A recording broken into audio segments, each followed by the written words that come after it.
안녕하세요. 세상에 저 같은 이유로 파혼하게 된 사람이 또 있을까 싶네요. 이미 벌써 한참이 지난 일이지만 아직도 그때 생각하면 어이가 없어서 웃음만 나옵니다. 물론 그때는 속이 상하기도 하고 세상 모든 게 다 짜증날 정도였는데 지금 생각해보면 참 잘했다는 생각밖에 들지 않네요. 제 파혼 소식에 주변 지인들도 많이 놀랐고 그때는 저를 많이 위로해주고 그랬는데 나중에 와서 이야기해보니 제가 상심이 많이 커 보였어서 그때는 저를 위로해줬는데 사실 너무 어이가 없었기도 하고 상황만 두고 보면 제 대처도 그렇고 웃음을 참아야 했던 적이 한두 번이 아니었다고 하네요. 파혼하고 나서 한참이 지난 뒤에 찾아온 남자친구를 한 방 먹여줬거든요. 지금은 저도 다 지난 일이고 이야기해도 아무런 문제가 없기에 이렇게 사연으로 한번 적어보았어요. 결혼까지 약속한 남자친구는 제가 대학 졸업 후 취직을 포기하고 가게를 차리면서 처음 알게 되었습니다. 가게를 차리는데 이런저런 도움을 받게 되었고 그때부터 인연이 닿아서 연애를 시작하게 되었지요. 그러니 따지고 본다면 거의 대학 졸업한 후부터 6년이 넘는 시간 동안 연애를 했던 거예요. 그렇기에 결혼 이야기가 오고 가는 것까지도 꽤나 자연스러웠습니다. 오래 만난 만큼 서로의 지인들한테 서로를 소개시켜줬고 하나같이 저희들은 오래오래 행복하게 잘 살 것 같다고 이야기를 해왔어요. 저도 그 말에 그 어떤 의심도 들지 않았었고 듣던 말처럼 행복한 결혼 생활이 저희를 기다리고 있을 거라 믿었습니다. 그런데 결혼 준비를 하면서 특히 남자친구 가족들을 직접 만나게 되면서 그런 확신이 조금씩 무뎌지기 시작했어요. 중간 역할을 하려 한다기보다는 그저 자기가 복잡한 상황에 처할 것 같으면 그 자리를 아예 피해버리는 식으로 대처를 하고는 했었거든요. 그게 참 불만이었는데 그래도 그동안 쭉 보여준 유유부단한 모습에 마지막에 가서는 저도 질릴 대로 질려서 크게 한 방 먹여주고 나올 수 있었던 것 같아요. 아무튼 남자친구는 다른 건 몰라도 가족 문제에 있어서만큼은 영 자신 없는 모습을 보여줬습니다. 다른 건 모르지만 남자친구가 저한테 말하길 자기가 집안의 유일한 독자라서 가족들, 친척들 이쁨만 받으면서 자라왔다고 했어요. 연애를 길게 했지만 결혼 이야기가 오가기 시작한 건 얼마 되지 않았던지라 남자친구 가족들을 직접 만날 일은 없었어요. 특히나 남자친구 혼자 서울에 올라와 지내고 있던 상황이고 본가는 서울에서 2시간 정도 더 벗어나야 있는 지역에 있었거든요. 그렇기에 더더욱 남자친구 가족을 결혼 허락을 받으러 갈 때까지 만나본 적이 없었습니다. 결혼 허락을 받기 위해 처음 남자친구 부모님께 인사를 드리는 일도 서울에서 진행이 되었어요. 원래는 제가 차가 있어서 남자친구를 제가 데리고 그 지역까지 내려갈 계획이었거든요. 그런데 남자친구가 부모님을 이쪽으로 오시라고 할 테니 저보고 고생하지 말라고 하는 거 아니겠어요. 그래도 그렇지 다른 자리도 아니고 결혼 허락을 특히나 제가 남자친구 부모님한테 처음 인사드리는 자리인데 어떻게 어른을 오라가라 하게 만드냐고 그냥 차 끌고 내려가겠다 했습니다. 애초에 남자친구는 면허를 따지 않고 있었던지라 연애하는 동안 차로 이동을 해야 할 때는 제가 항상 운전을 했었거든요. 그때는 잘만 타고 다녔으면서 이제 와서 왜 제가 운전하느라 고생할 거라 생각하는지 이해가 가지 않았어요. 그렇게 고생스러워 보였으면 면허라도 따놓던가 그랬으면 서로 교대해서 운전해 갈 수 있었을 텐데요. 아무튼 제가 계속 부모님을 오라고 하겠다는 말에 내가 가는 게 문제없다는 식으로 계속해서 의견을 피력하니 남자친구가 난감해하는 모습을 보였습니다. 그때 이 자식이 나한테 뭔가 숨기는 게 있구나 하는 생각을 하게 되었어요. 진짜 이유가 뭐냐 물었더니 고향 내려가는데 친구들이 아내 될 사람 차 얻어 타고 온 걸 안다면 가오가 안 산다는 얼토당토하는 이유만 대고 있더라고요. 애초에 면허도 없으면서 그게 쪽팔린 줄 알았으면 진작에 면허 좀 따지 그랬냐고 하니 그냥 부모님이 오시는데 아무 문제도 없다는데 뭐하러 거기까지 가냐고 그냥 자기가 하자는 대로 하자며 고집을 피우길래 그냥 그러기로 했습니다. 저야 운전 안 하면 덜 피곤해서 좋고 시간도 아끼고 솔직히 아쉬울 건 없었으니까요. 그리고 이만큼까지 제가 직접 가겠다는 의견을 말했는데 거절한 게 남자친구 본인이니 이게 문제가 될 리도 없고 설령 문제가 된다고 한들 할 이야기가 있으니 크게 문제될 게 없다 생각했어요. 그런데 남자친구가 저를 본가까지 데려가지 않으려던 진짜 이유를 남자친구 부모님을 만나는 그날에서야 알게 되었습니다. 남자친구한테는 위로 2명의 신호가 있어요. 2사람 다 남자친구랑 나이차가 그렇게 크게 나지 않아요. 큰 누나가 3살이, 작은 누나가 1살이었어요. 2사람 다 이미 진작에 결혼을 했고요. 저희가 한참 연애하던 중에 결혼을 했는데 결혼식을 따라간다고 했었는데 그 당시에 남자친구가 우리 누나들 만나서 좋을 거 없다고 이야기했던 게 기억이 나더라고요. 그 말을 한 게 난데없이 기억이 난 이유는 바로 남자친구 부모님한테 인사드리는 그 자리에 서울까지 신우들이 떡하니 쫓아와서 저희들을 기다리고 있었거든요. 남자친구가 누나들 얼굴을 보자마자 낯빛이 사색이 되는데 저도 뭔가 잘못된 거구나 대번에 눈치를 챌 정도였어요. 집안 독자라서 귀하게 자랐다더니 남자친구는 누나들한테 꼼짝을 못했습니다. 오히려 부모님한테 대하는 것보다 누나들 대하는 게 어려워 보였어요. 저도 남자친구 부모님한테 인사드리는 자리라고 생각했는데 이런저런 질문은 남자친구 누나들한테서나 들었지. 남자친구 부모님한테 들은 질문은 거의 없다시피였을 정도였습니다. 제가 가게를 하고 있다는 이야기를 듣더니 무슨 월 매출이 어떻고 마진은 어느 정도 가져가냐 하는 전혀 몰라도 되는 이야기까지 묻더라고요. 한 달에 제가 얼마나 버는지 집요하게 물어보길래 장사라서 그때그때 달라 정확한 금액을 알려주진 못하겠다 하고 말았어요. 그런데 제 차키를 보더니 그 정도 차를 끌면 한 달에 8,900은 버나보다 1,000은 버나보다 하면서 자기들끼리 지레짐작을 하더라고요. 차는 부모님이 사업하는데 남들한테 얕보이지 말라고 사주셨던 거기도 하고 월 수입은 들쑥날쑥하지만 평균적으로 3,400 가져가는 게 전부예요. 잘 될 때는 500 넘을 때도 있긴 하지만 그렇다고 제가 얼마 버는지는 정확히 말해주고 싶지 않아서 말을 아꼈더니 지들끼리 대답 안 해주는 거 보니까 우리들 말이 맞았네 하면서 알아서 결론을 지어버리더군요. 그냥 결혼 전에 올케들 제가 얼마나 버는지 궁금해서 그런 거라 생각하고 말았는데 나중에 자리가 끝나고 집에 돌아갈 때 너 때문에 엄마 아빠의 자기들끼리 그 먼 데서 이렇게 왔는데 그냥 보낼 거냐면서 저기 길 건너에 백화점이 있던 게 거기서 쇼핑 좀 하겠다는 거예요. 여기까지 오는데 차비가 얼마 들었는지 아느냐, 어쩌냐 저쩌냐 하면서요. 딱 봐도 제가 돈 좀 번다고 하는 것 같으니 성의를 보이라는 것처럼 보이더라고요. 부르지도 않았는데 날아 나온 건 생각도 안 하고 본전 운운하면서 내 돈 뜯어먹으려고 하는 거 보니 어이가 없었지요. 저는 그냥 무슨 말인지 하나도 못 알아들은 것처럼 저는 가게에 일보러 나가야 하니 같이 못 갈 것 같고 남자친구가 오늘 회사도 연차를 냈으니 오랜만에 가족들하고 같이 쇼핑하면 되겠다고 말했지요. 그리고 도망치듯 그 자리를 빠져나왔습니다. 뭐 사소한 선물이라도 사서 들려보낼 수는 있지만 딱 봐도 백화점 가자고 하는 게 한두 푼으로 끝날 것 같지는 않아서 눈치 없는 척을 했는데 나름 잘 통했던 것 같아요. 남자친구 말에 누나들이 아주 이를 갈면서 화를 냈다고 하는데 그 정도면 올케나 며느리로서는 빵점이지만 반대로 따지면 똑순이 인증을 받은 거나 마찬가지잖아요. 아무튼 남자친구한테도 이러려고 안 내려가겠다고 고집을 피운 거냐 따져 물었습니다. 남자친구는 그제서야 미안하다고 그러더라고요. 자기 누나들이 유난스러운 부분이 있어서 부모님만 따로 서울로 모시려고 한 건데 이 자리까지 따라올 줄은 몰랐다고 하더군요. 오냐오냐 곱게 자랐다더니 어찌 누나들한테는 쪽도 못 쓰냐고 물었더니 남자친구가 지 누나들이 독자인 자기 때문에 희생한 것도 많고 그렇다 보니 누나들한테 미안한 것도 있고 해서 그 둘이 특히나 어렵답니다. 똥이 더러워서 피하지 무서워서 피하겠냐고 그냥 안 좋은 꼴 결혼 전부터 보여주기 싫어서 숨기려고 했다고 하더라고요. 그 부분에 있어서는 조금 실망했다고 솔직하게 남자친구한테 말했어요. 결혼 전에야 눈 가리고 아웅으로 넘어갈 수 있겠지만 결혼 후에도 신우들을 계속 피할 수는 없지 않았겠냐고요. 그럴 때는 남편 될 사람인 너가 중심 딱 잡고 중간 역할을 잘해주던가 하는 게 맞다고요. 이번 일만큼은 처음이니 그냥 넘어가겠지만 앞으로는 이 부분을 항상 염두해달라고 했어요. 특히나 가족들과 저희 문제에 있어서만큼은 결국엔 제가 남의 집 사람이나 마찬가지 아니겠냐고. 그러니 남편 될 사람인 너가 날 지켜주지 않으면 내가 너무 힘들 것 같다고 확실히 이해가 되도록 전했습니다. 남자친구는 제 말에 잘 알겠다고 하면서 미안하다 사과를 해왔고 그렇게 하겠다 대답했어요. 하지만 그 뒤로는 사실상 결혼 준비가 진행되면서도 남자친구의 가족들을 더 이상 만날 이유가 없었으니 그냥 믿음을 갖는 수 말고는 저도 다른 수가 없었지요. 양가상견례 때 남자친구 부모님을 만나긴 했지만 그때는 저희 부모님도 계셨고 예비 신우들 또한 눈치가 있는 건지 그 자리에는 따로 따라 나오지 않았고 말이지요. 양가상견례가 끝난 이후부터는 결혼 준비가 일사천리로 진행이 되었습니다. 그리고 정말 제 인생에 잊을 수 없는 그날이 찾아오고 말았네요.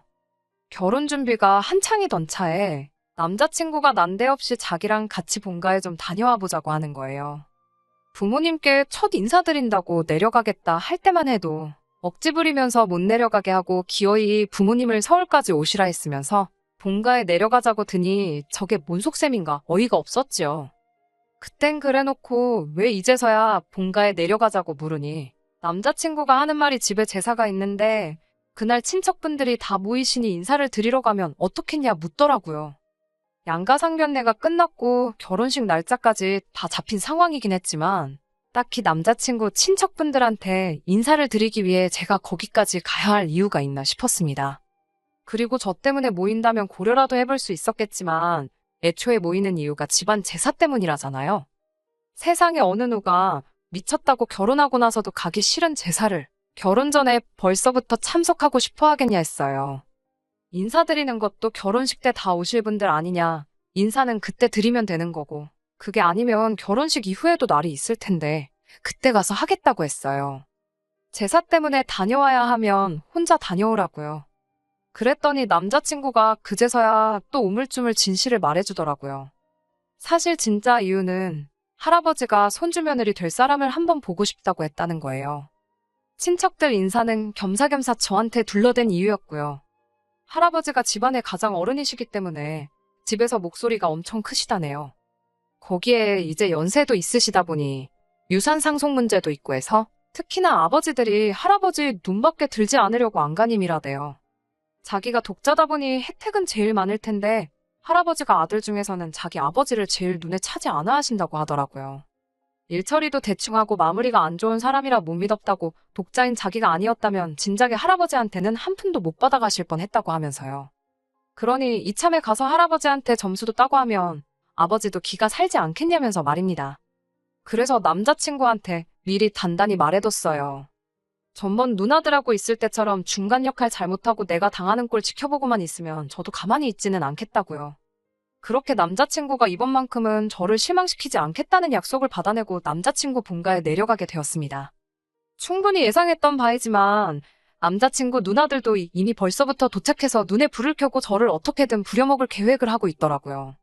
그래도 집안 어른들 다 모여있고 한자리다 보니 제가 나서서 전부 다 할 것까진 아니지만 적당한 선에서 눈치 보면서 간단한 일거리 정도는 도울 생각이었는데 예비 신우 될 두 사람을 보니 그럴 생각이 싹 달아나더라고요. 그래서 일부러 더 아무것도 안 했어요. 애초에 결혼했다면 모를까 결혼하기 전인 시기에 따지고 보면 남의 집 제사나 마찬가지인데 제가 뭐 도와야 할 의무가 있는 것도 아니잖아요.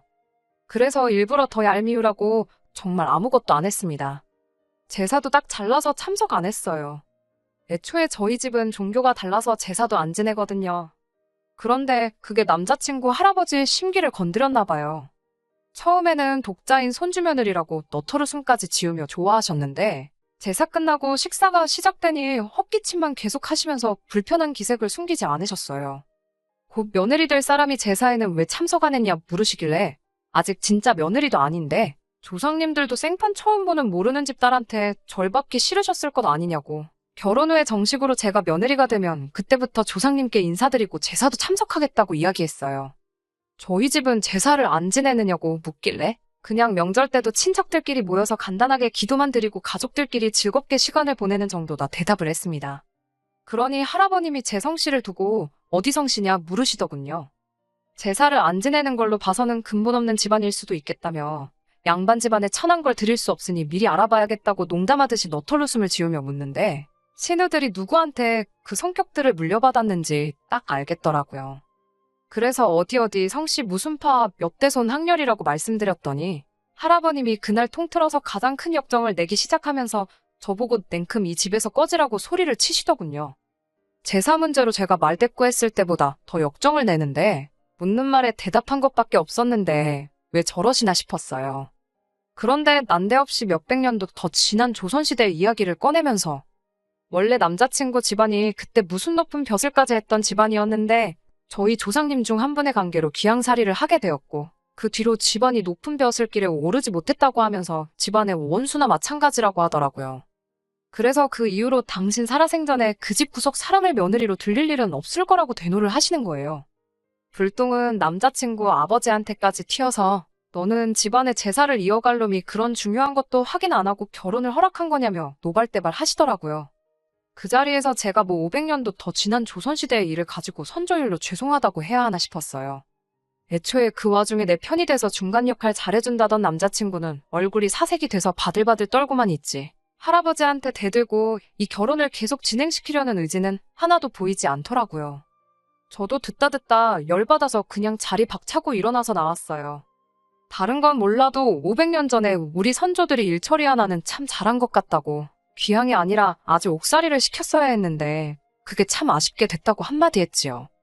그리고 그 길로 차 끌고 서울로 올라와 버렸습니다. 남자친구는 그 와중에 전화해서 자기를 두고 가면 어떡하냐고 전화가 오더라고요. 그러더니 한다는 소리가 자기가 할아버지를 설득시킬 수는 없겠고 어차피 오래 연애하지 않았냐고. 오늘 내일 하시는 건 아니지만 할아버지가 나이도 있으시니 좀 더 기다려보자는 헛소리를 해대는 거예요. 오늘 소리치시는 거 보니까 앞으로 한 10년은 거뜬하실 것 같은데 내가 미쳤다고 그걸 기다리겠냐고 그냥 당장에 파혼하자고 말했어요. 남자친구는 끝까지 할아버지 뜻을 거역할 수 없다는 소리만 하고 있고 제가 아주 사람을 봐도 잘못 봤고 똥을 밟아도 제대로 밟았다는 생각밖에 들지 않더라고요. 며칠 지나고 나서 남자친구 누나 중 큰 누나한테 전화가 왔어요. 동생이 많이 상심해 있다고 하면서 예단에 자기들 받을 명품 가방 하나씩만 해주면 둘이서 힘을 합쳐서 할아버님을 설득해주겠다고 하더라고요. 끝까지 어떻게든 제 돈으로 뭐 하나라도 뜯어내려고 저러는 모습을 보니 파혼을 결심하길 참 잘했다 싶었습니다. 남자친구한테 당장에 전화해서 앞으로 내 눈앞에 띄지 말고 누나들도 쓸데없는 일로 전화만 안 오게 만들면 그냥 파혼으로 끝내주겠다고 말했어요. 아무래도 오래 연애를 해왔다 보니 둘이서 같이 알고 있는 지인들이 많았거든요. 이 황당한 사연을 들으면 그 지인들도 분명히 남자친구한테서 등을 돌릴 게 뻔했고 걔 중에는 남자친구가 제 덕에 일적으로도 도움을 받는 사람이 있었기에 남자친구가 제 제안을 거절할 수가 없었습니다. 그렇게 파혼을 하게 되었어요. 솔직히 처음에는 속도 상하고 황당하기만 했는데 차차 시간이 지나니까 차라리 파혼으로 끝난 게 다행이다 싶더라고요. 할아버지가 안 계시더라도 결국 그 집 구석 누나들하고도 평생 부대끼며 살아야 하고 거기에 독자니까 그 집 구석 제사까지 제가 받아올 판이었으니 말이지요. 최대한 파혼한 거 신경 쓰지 않고 평소처럼 지내려고 노력을 했어요.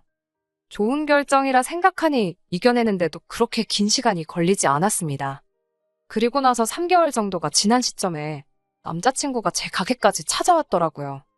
제가 왜 찾아왔냐고 내가 경고했던 거 기억나지 않느냐고 얼른 꺼지라고 쏘아붙였더니 남자친구가 이번엔 다른 일로 온 거라며 우리 이제 결혼할 수 있다고 하면서 다시 시작하고 싶다고 제 앞에 무릎을 다 꿇더라고요. 그 짧은 시간에 그렇게 정정하셨던 할아버님이 돌아가셨을 리도 없는데 왜 저렇게 나오는가 싶었습니다. 그런데 남자친구가 전해준 말 때문에 무릎 꿇고 빌고 있는 남자친구를 앞에 두고 아주 배꼽을 잡고 웃어버렸네요. 아무튼 파혼을 하게 되었고 할아버지 유산 문제로 이것저것 정리하다가 오래전부터 내려오던 족보로 좋기 몇백 년은 돼 보이던 물건을 찾았다고 하대요. 아무래도 오래된 책이다 보니 그건 따로 보관을 하고 있었고 그동안은 그냥 양장본 족보를 가지고 있었는데 오래된 만큼 역사적인 가치를 지니고 있지 않겠냐고 생각했다는 거예요. 그래서 그 책에 대한 감정을 맡겼는데 오래된 책인 만큼 사료로서의 가치를 인정받아 감정가는 후하게 나왔답니다. 그건 좋은 일인데 그 책이 알고 보니 족보는 맞는데 호적대장 같은 책이었다대요. 말인즉슨 남자친구 집안은 할아버님 말처럼 오래전에 고위관직까지 올라간 유서 깊은 양반 가문 혈통이 아니라 귀향살이 가고 나서 그 집에서 부리던 노비들 중 한 명이었다고 해요.